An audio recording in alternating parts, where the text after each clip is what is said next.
Alright, we've got a late one tonight from home.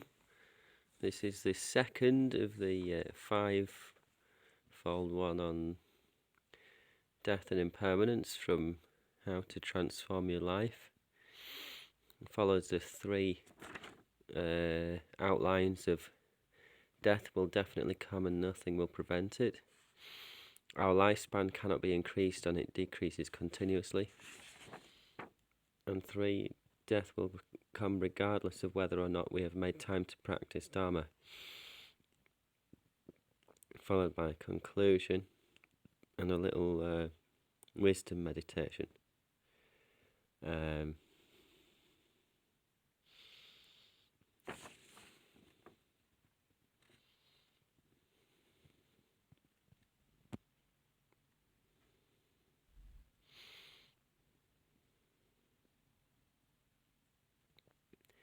So the prescript is we contemplate that our death is certain and that the time of our death is uncertain. We then need to understand that at the time of death and after death, only spiritual practice can help us. If we meditate on death again and again, we may feel afraid, but it is not enough just to feel fear. Once we have generated an appropriate fear of dying unprepared, we should search for something that will offer real protection. So we're going to conclude, I shall certainly die, and I must put spiritual teachings into practice. So that's a pre-text, what I call. So you want to, if you read that at all, listen to that at all, it's before the preparatory practices, such as heart jewel or prayers for meditation. But now, you can pause it, do your preparatory practices, which you need to do for your genuine realizations, and then we'll do the contemplation.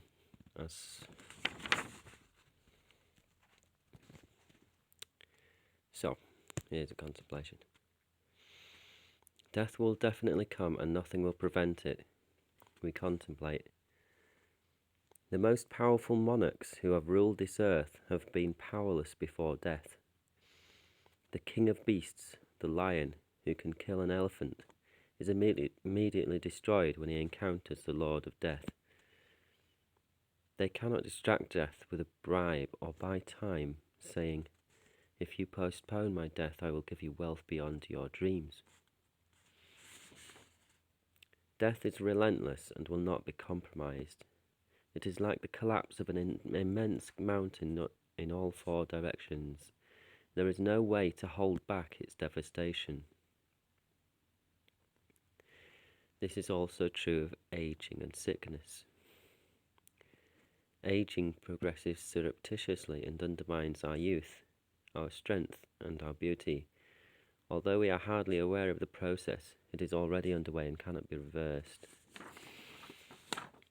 Sickness destroys the comfort, power, and strength of our body. If doctors help us overcome our first illness, other illnesses take its place until eventually our sickness cannot be cured and we die. We cannot escape from sickness and death by running away from them. We cannot placate them with riches, nor use miracle powers to make them vanish. Every single being in this world must suffer aging, sickness, and death.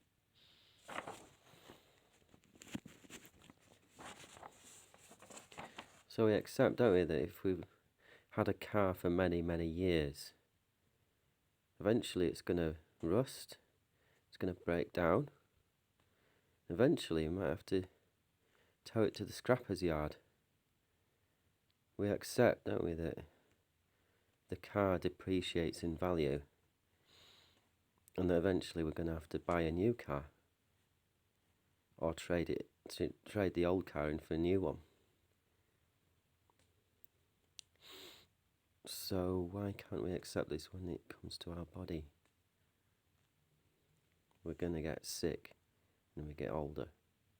So the time to practice is now, while we're young and relatively free from sickness. If we do get a little bit sick, we're just going to have to try and practice anyway, and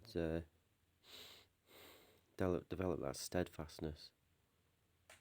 Because a little bit of sickness is no excuse not to do some meditation. When you got real sickness, when you're old, that's when you cannot do it. 2. Our lifespan cannot be increased, and it decreases continuously. From the moment of our conception, we are heading towards our death, just like a racehorse galloping towards its finishing post.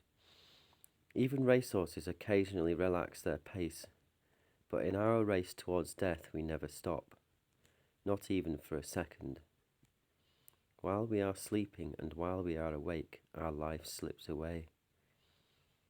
If we find it difficult to meditate on death, we can just listen to a clock ticking and be aware that every tick marks the end of one moment of our life and draws us closer to death. We can imagine that the Lord of Death lives just a few doors or miles up the road from our home. And as we listen to the clock ticking, we can imagine ourselves taking steps in death's direction. In this way, we shall become real travellers. Our world is as impermanent as the autumn clouds, with our birth and death being like the entrance and exit of actors on the stage. Actors frequently change their costumes and their roles, making their entrances in many different disguises. In the same way, living beings take different forms continually, and enter different worlds. Sometimes they are human beings, sometimes they are animals, and sometimes they enter hell. We should understand that the lifespan of living beings in this world passes like lightning in the sky and perishes quickly like water falling from a high mountain.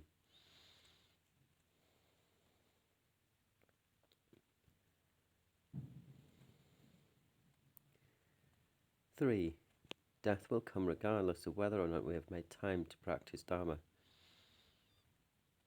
However, if we meditate on death, we shall develop such a sincere wish to practice purely that we shall naturally begin to modify our daily routine, so that it includes at least a little time for practice.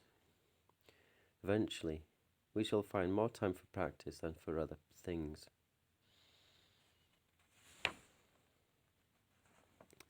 Milarepa said, "There are more fears in future lives than in this one. Have you prepared anything that will help you? If you have not prepared for your future lives, do so now. The only protection against those fears is the practice of holy Dharma."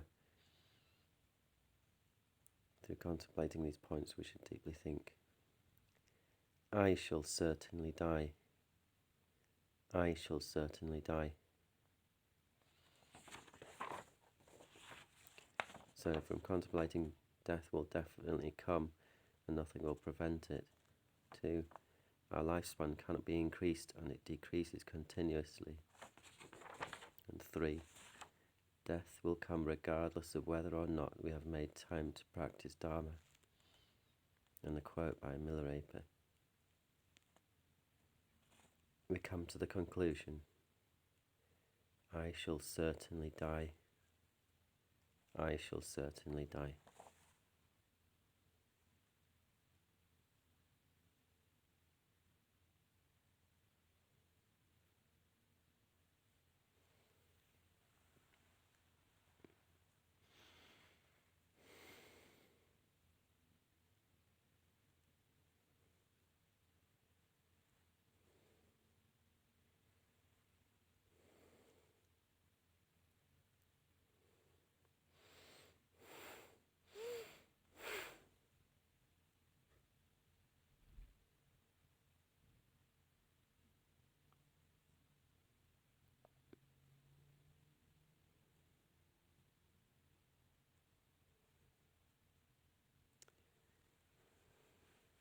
Considering that at the time of death, only our spiritual practice will be of any real assistance to us, we make a firm resolution.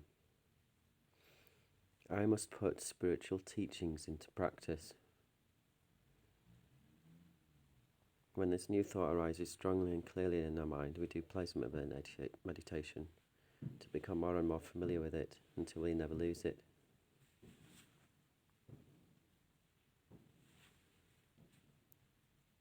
So pause here for as long as you want to hold the object of placement meditation.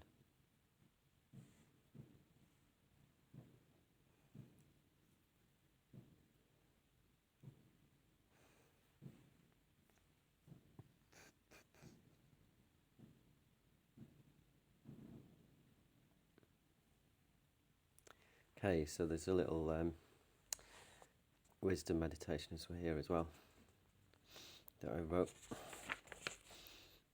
If our body is possessed by an inherently existent I, then why do we have no control over our own death? When and how we die, and what do we experience thanks to our body? Like we would if we wanted to discard our car or trade it in for a new one, for example. We do not choose any of these things. All arises from karma. If we have not done strong purification or attained liberation, we shall suffer great pain, fear and confusion at our death time. This shows us that our body is not possessed by our I.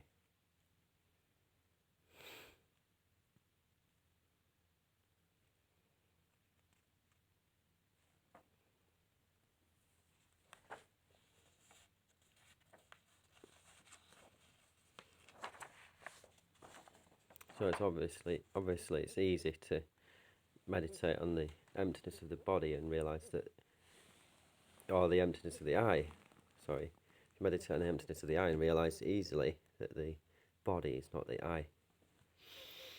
But another delusion we could have is that we think that the body is possessed by our I. But these reasons, death and sickness, if we look at it realistically, can easily refute that idea. As a Kadampa teacher once said that meditation on death and impermanence is his middle way meditation. Just continuous mindfulness on death and impermanence led to his developing deep wisdom.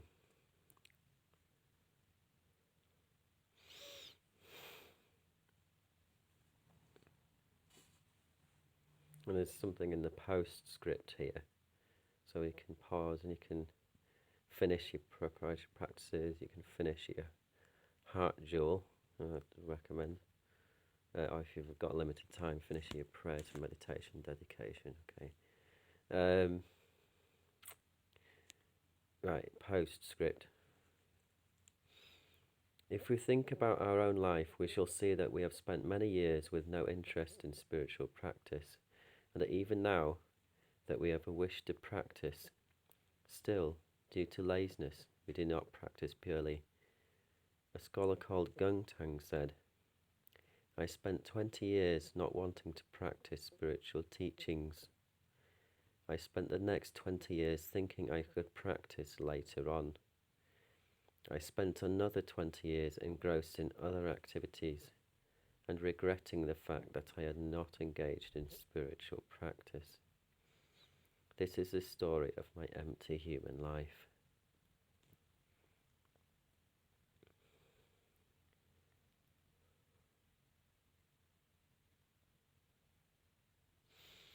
This could be our own story, but if we meditate on death, we shall avoid wasting our precious human life, and we shall strive to make it meaningful.